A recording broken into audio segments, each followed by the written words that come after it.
Agora, 13h37, vamos mudar de assunto. As compras através de celulares ou tablets estão cada vez mais comuns no Brasil. É bem mais fácil e prático e está aqui na mão, né?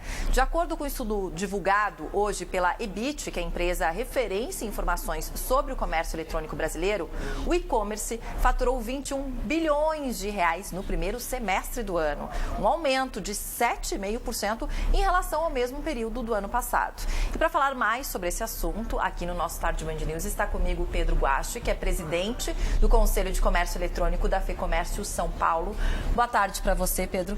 Eu vou começar perguntando o que provocou esse aumento no consumo, já que a gente fala de tantos outros setores, né, em que o consumo diminuiu, né, de acordo com a situação que a gente vê no Brasil, e claro que sempre com aquele respiro da economia.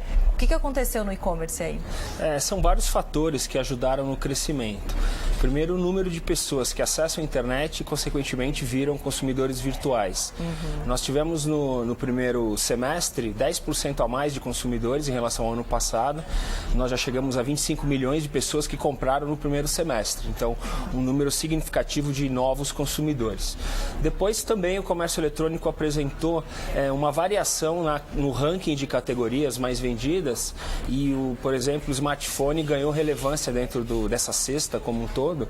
E são produtos mais caros. Isso ajuda a crescer, em parte, o ticket médio. E depois, o número de pedidos cresceu também. No semestre do ano passado, esse número tinha praticamente ficado estável em relação ao ano anterior. E agora a gente já teve 4% a mais de pedidos, totalizando o valor que você acabou de falar. E qual a área que mais vende? Qual o público? Eu imagino que sejam mulheres. Quando a gente fala de compra, é sempre mulher que domina. É isso mesmo? Elas são as maiores compradoras e-commerce também? Depende da categoria. De uma forma geral, na média, tem um equilíbrio, meio a meio, homens e mulheres. Mas se você olha, por exemplo, perfumaria e cosméticos, mulher. Moda e acessórios, mulher. Produtos para casa, mulheres. Depois, do outro lado, você tem acessórios automotivos, mais homens, eletrônicos, informática. De uma forma geral, mais componente eletrônico homens e mais voltado para consumo pessoal, beleza, saúde e mulheres. E qual é o setor aí que mais vende? Quando é por tablet, por celular? Interessante que via smartphone a gente teve esse ano um crescimento de quase 50% do faturamento. Então você vê, o mercado cresceu 7,5% e em smartphone cresceu 50%, mais de 50%. Então as pessoas estão aprendendo a comprar via smartphone e tem uma boa parcela da população que não tem notebook, não tem desktop.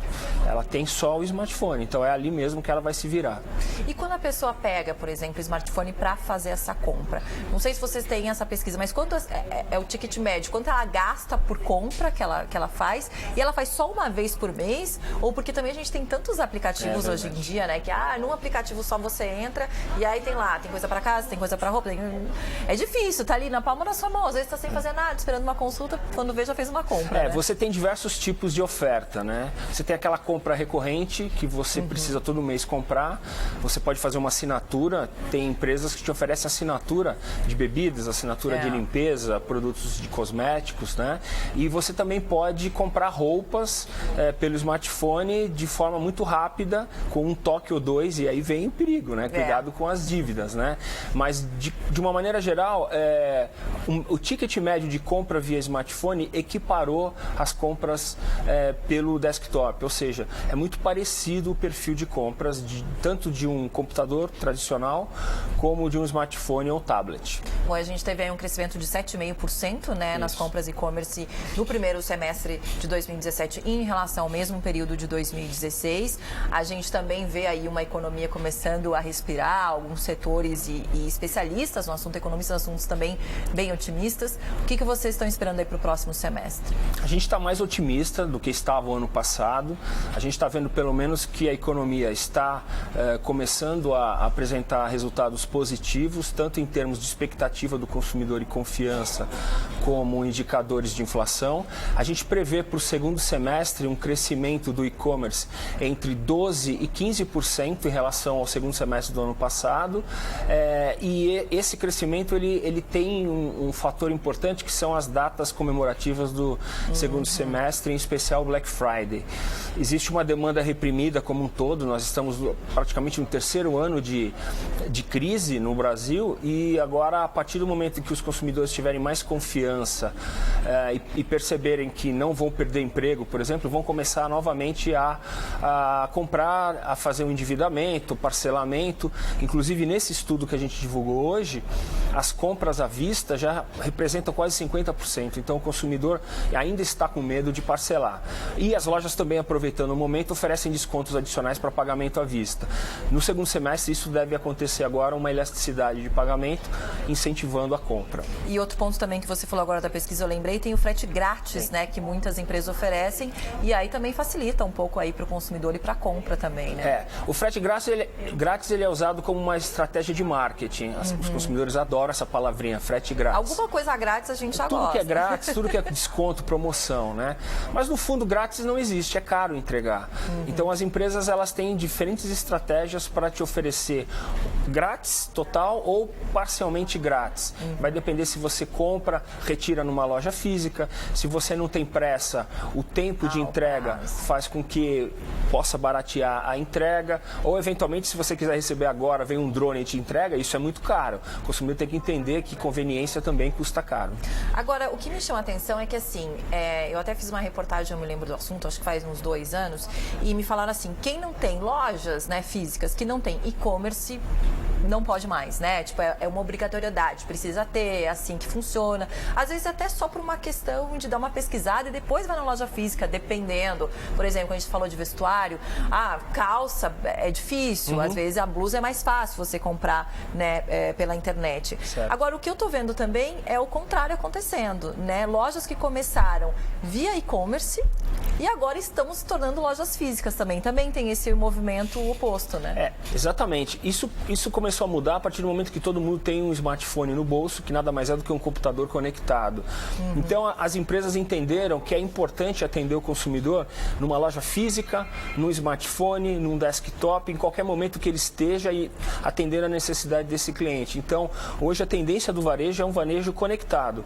Se você entra numa loja física, você pode escolher o produto, comprar pelo smartphone, ou usar o smartphone do vendedor e comprar do smartphone dele, ou comprar de casa e no final do dia, saindo do trabalho, retirar o produto numa loja. Então, a tendência é que isso se torne cada vez mais presente. E para a gente encerrar, eu vou perguntar para você sobre segurança, né? Porque ainda sempre tem essa pergunta, a gente sabe que tem muita gente, há pouco a gente estava falando de aplicativos que tem que ter segurança no aplicativo, tem que ter segurança com e-commerce também, né?